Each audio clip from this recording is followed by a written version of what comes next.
played a game that was so good, you just wanted to experience it all over again as if, you know, it was brand new, right?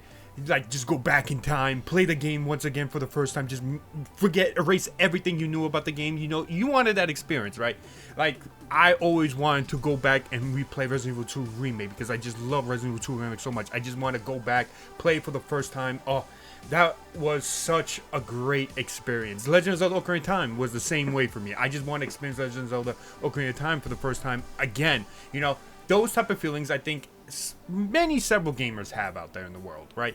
But unfortunately, we can't do that. We don't live in a realistic world where we could erase our memory willingly, and you know, it just sucks, right? But we do have a way to experience a game differently for the first time, as if it is a new experience, and that is where mods come in.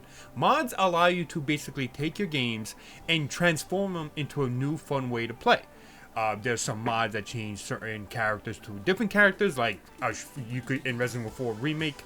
There is a mod where you could turn Leon into Mario, Ashley into Peach, even the Chainsaw Ganado, I forgot his name, Dr. Salvador, into fucking Shrek. That's a fun new experience, right?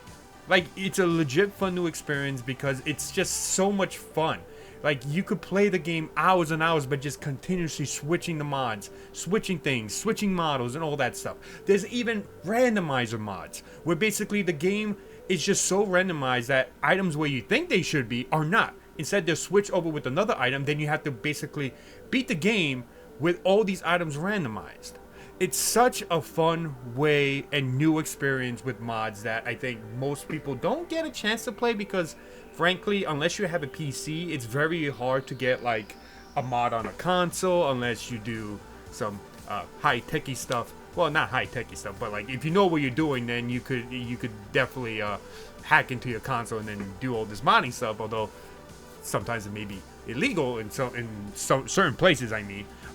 But that's what mods are able to do. They're able to create new experiences. They're able to create new fun ways to play. Now, why am I talking about fucking mods on a video that's talking about, you know, a loony internet moment? Well, as fun and loony the modding community can be, whenever you're talking about a certain art form, and modding can be considered a certain art form, depending on like how you mod things, there's also the deviancy of modding, where people will always, and I mean always, create nude mods for characters. Most of the time, you could see them in Resident Evil, Final Fantasy VII Remake, I've seen it. Nude mods exist, and they exist for the purpose the same way people watch porn. It can be a little weird to think about, but they do it, and it's mostly in the privacy of their own home. The issue becomes when you forget to remove that mod, that nude mod of a character in a public setting. That is when it gets weird, or sometimes funny, depending on who you are. And if it's accidental, it just becomes even funny regardless. It's not even weird, just funny, you know. And it can be embarrassing for the person who forgot to leave the nude mod on the game in a public setting. Some of you may have probably heard of this already, but there was a Street Fighter 6 tournament that was streaming on Twitch recently. And the tournament organizer, you know, probably was excited. Yeah, we're probably finally going to be able to get this tournament going. Yeah, it's Street Fighter 6. Everyone's excited. Yeah, let's get this tournament started. The tournament organizer forgot to turn up the nude mod for Chun-li. And, well, let's just say it was very visible on stream to the point where people clipped it, and it's all over Twitter. Oh, sorry, X. Although now it makes sense why it's called X now that we're showing nude mods now. You know, it's a porn. It looks like a porn site. God damn it, Elon Musk. Anyway, like I said, he forgot to turn off the nude mod. So when the match started, you could clearly see Chun-li being nude. I'm sure the tournament organizer was embarrassed as hell. However, now comes the big price he's going to pay. Clearly, this was definitely an accident. There's no way possible he was trying to, you know, give a nude mod on stream for a big tournament. You know, no way he was doing that on purpose. He accidentally forgot it to remove it, and which is kind of weird. I don't know how the tournament was organized or how they were playing. If it was local, it was kind of weird to not have noticed before you started the match, simply because you do have to select your character on the character select screen, and the nude mod does work. You can clearly see if she's nude or not on the character select screen, so it's kind of weird that, you know, nobody noticed. However, it was probably in the perspective of the streamer and not necessarily the player. You know, in his view and on his screen, he probably didn't see Chun-Li was naked, but on the tournament organizers game, she probably was, and that was what was basically streamed. And Twitch has this very, I don't want to say strict nude policy for video games. I'm not talking about streamers, but I'm talking about like in video games. You could have nudity in video games as long as it's not like the main, you know, the main thing of the game. Which is why games like House Party are not, you know, streamable on Twitch.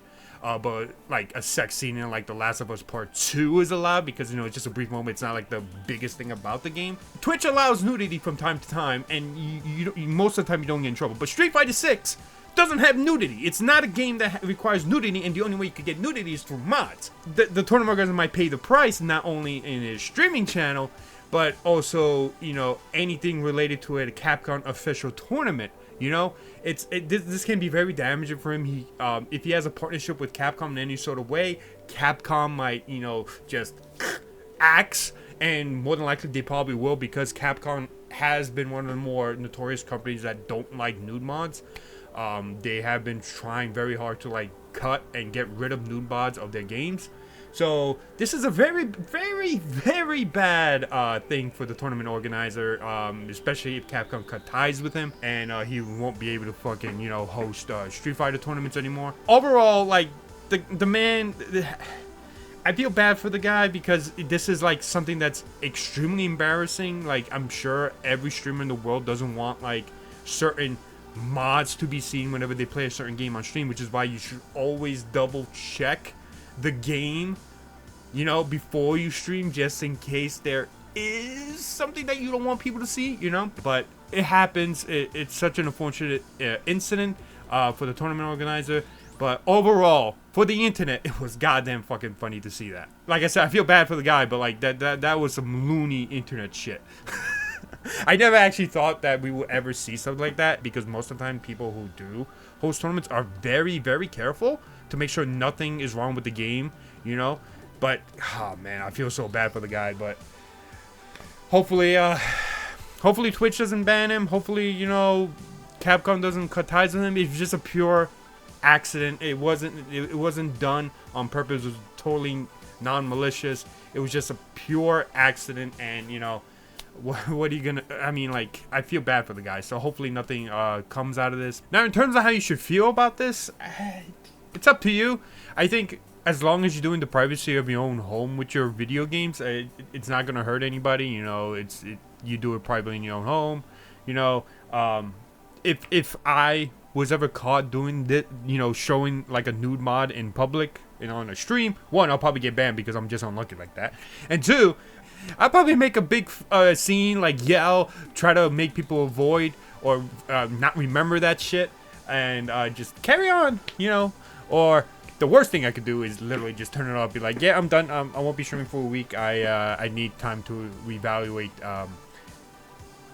everything. So, you know, it all depends on how you want to view it, and you know, I just feel bad for the guy. You know, this is like one of the most embarrassing things that you could ever do as a streamer, and hopefully you know, he comes back from this, and you know, his Twitch stream doesn't get canceled, or you know, he doesn't get banned on Twitch, and Capcom doesn't axe him for you know, hosting future tournaments and stuff like that. But we'll see what happens with this development. I'll keep you updated if anything. But thank you guys so much for watching, and hopefully you enjoy this video, for this loony internet video.